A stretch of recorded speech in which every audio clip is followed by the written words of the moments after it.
25 اگست 1989 کو PIA کا طیارہ PK-404 گلگت ایئرپورٹ سے اسلام آباد روانہ ہونے کے لیے صبح 7:36 پر جب فضا میں بلند ہوا تو ہلکے بادل موجود تھے۔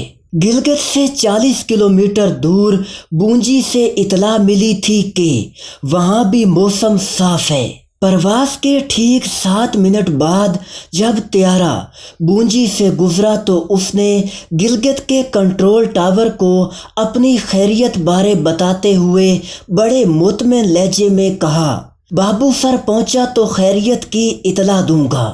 وہاں سے بابو سر تک مزید صرف 10 منٹ کا راستہ تھا، لیکن یہ 10 منٹ کا راستہ کئی سالوں پر محیط ہو گیا، کیونکہ PK-404 نہ تو بابو سر تک پہنچ پایا اور نہ ہی تقریباً 35 سال گزرنے کے باوجود آج تک اس طیارے کا کوئی سراغ مل سکا۔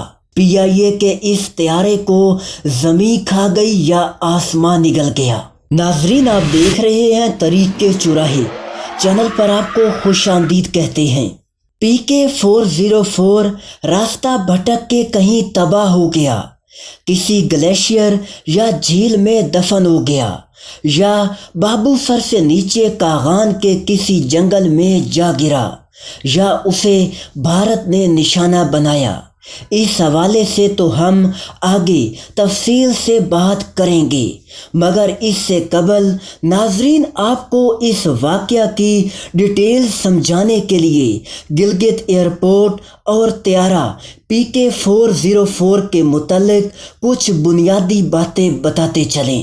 ناظرین، گلگت ایئرپورٹ کی تعمیر کا کام 1949 میں مکمل ہوا، جبکہ 1958 میں اس کے رن وے کو کارپیٹ کیا گیا۔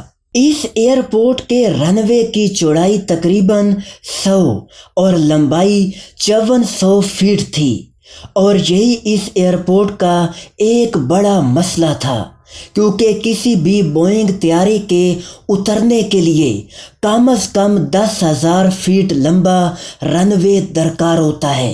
یوں گلگت ایئرپورٹ پر کوئی بھی بڑا جہاز لینڈ ہی نہیں کر سکتا تھا۔ اس کے ساتھ ساتھ ایئرپورٹ کے شرقی جانب دریا اور مغرب میں لوگوں کی زمینیں اور عمارات ہیں جن سے وہ دستبردار نہیں ہونا چاہتے۔ اس لیے گلگت ایئرپورٹ کے رن وے کی لمبائی آج بھی 5400 فیٹ کے قریب ہی ہے، اور اس میں اضافے کی کوئی گنجائش نہیں۔ ناظرین، یہی وجہ تھی کہ گلگت سے اسلام آباد کے روٹ پر فوکر F-27 فرینڈشپ 200 چلتا تھا، جو سائز میں بوئنگ طیارے کی نسبت کافی چھوٹا ہوتا ہے۔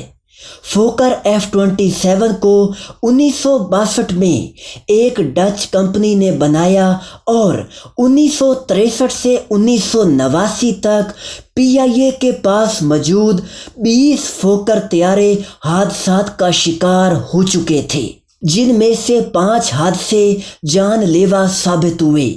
25 اگست 1989 کو گلگت سے اڑان بھرنے والا فوکر F-27 تب تک 44,544 گھنٹے سفر کر چکا تھا۔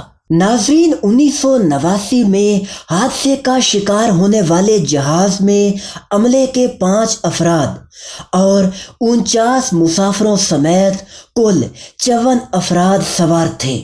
جہاز کے عملے میں کیپٹن احسن آفتاب بلگرامی اور کیپٹن سہیل زبیر شامل تھے۔ ناظرین، واضح رہے کہ 4 فروری 1986 کو اسلام آباد ایئرپورٹ پر حادثے کا شکار ہونے والے جہاز PK-300 بوئنگ 747 میں بھی کو پائلٹ یہی کیپٹن احسن آفتاب بلگرامی تھے۔ اسی وجہ سے کیپٹن احسن آفتاب کو بوئنگ 747 سے ہٹا کر فوکر F-27 پر ٹرانسفر کر دیا گیا۔ ناظرین، اب آتے ہیں اس جانب کہ 25 اگست 1989 کو آخر فوکر F-27 کے ساتھ حادثہ کیسے پیش آیا۔ فوکر F-27 کا روٹ گلگت سے اسلام آباد تھا اور اس روٹ کو دنیا کا دشوار ترین ہوائی راستہ کہا جاتا ہے۔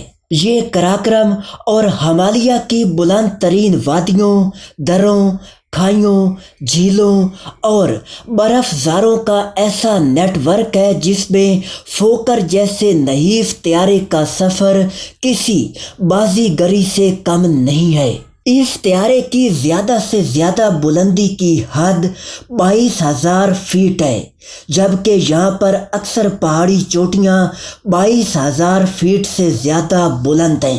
انہی چوٹیوں میں دنیا کی 9ویں بلند ترین چوٹی ناگا پربت بھی ہے، جس کی بلندی 26,660 فیٹ ہے۔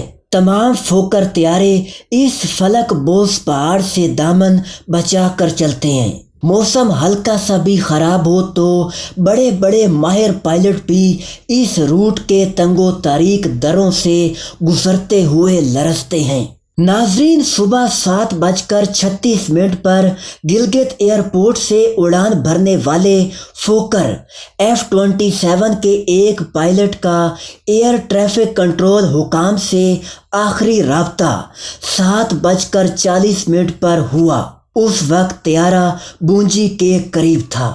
کہا جاتا ہے کہ فوکر F-27 کا زمینی رابطہ 7:45 پر منقطع ہو گیا، جس کے بعد وہ طیارہ کل 54 افراد کے ساتھ ایسا غائب ہوا کہ 35 سال گزرنے کے بعد نہ تو اس کا ملبہ ملا، نہ ہی کسی مسافر کی کوئی لاش۔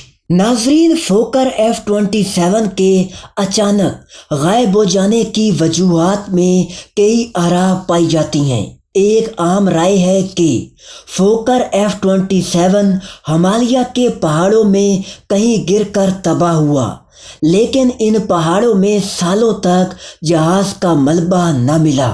جبکہ کچھ لوگوں کا خیال ہے کہ فوکر F-27 گلیشیئر سے ٹکرایا ہوگا اور برفانی برف کی موٹی تہہ میں غائب ہو گیا، جس کی وجہ سے اس کا ملبہ نہ ملا۔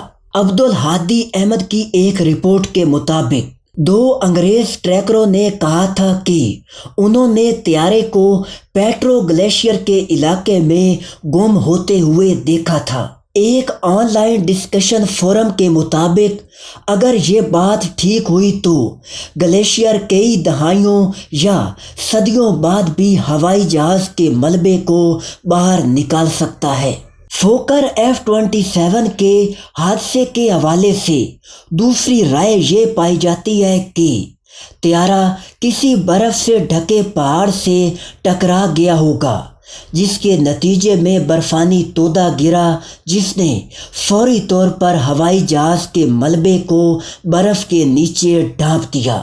تیسری رائے یہ ہے کہ فوکر F-27 فضا میں ہی شدید ٹربولنس کی وجہ سے ٹکڑے ٹکڑے ہو گیا، جیسا کہ 1968 میں پاکستان ایئر فورس کا ایک جہاز قراقرم کے پہاڑی سلسلے میں شدید ٹربولنس کی وجہ سے ہوا میں بکھر گیا تھا۔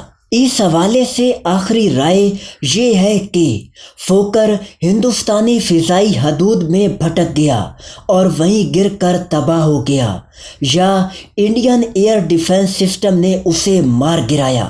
دراصل اس وقت پاکستان ایئر فورس کے پاس بھی فوکر F-27 موجود تھے، لہٰذا بھارتی فوج کی جانب سے PIA کے طیارے کو پاکستان ایئر فورس کا جہاز سمجھنے کے امکان کو مسترد نہیں کیا جا سکتا۔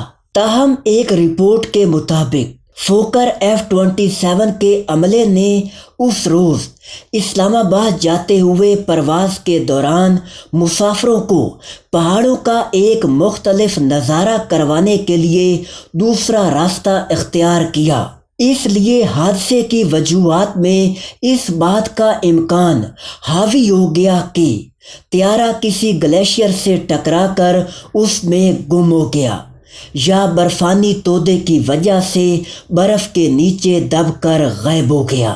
ناظرین، لاپتہ ہونے والے اس طیارے کو تلاش کرنے کے لیے ہمالیہ کے پہاڑی سلسلے میں کم از کم 700 افراد نے آپریشن میں حصہ لیا، جن میں مہم جو اور علاقے سے واقفیت رکھنے والے مقامی لوگ بھی شریک تھے۔ اس آپریشن میں پاک فضائیہ کے 4 ہیلی کاپٹرز، 2 C-130 اور PIA کے 2 طیاروں نے بھی حصہ لیا۔ حکام نے طیارے کے ملبے کو ڈھونڈنے کی طویل مگر ناکام کوششوں کے بعد 13 اکتوبر 1989 کو اس فلائٹ میں سوار تمام افراد کو مردہ قرار دے دیا اور ساتھ ہی جہاز کی تلاش بند کر دی۔ ناظرین، سرکاری آپریشن ختم ہونے کے بعد بھی کئی لوگوں نے اپنے تئیں جہاز کو تلاش کرنے کی کوشش کی اور یہ سلسلہ کئی مہینوں تک چلتا رہا، مگر آج 35 سال گزرنے کے بعد بھی فوکر F-27 کا کوئی نام و نشان نہ مل سکا۔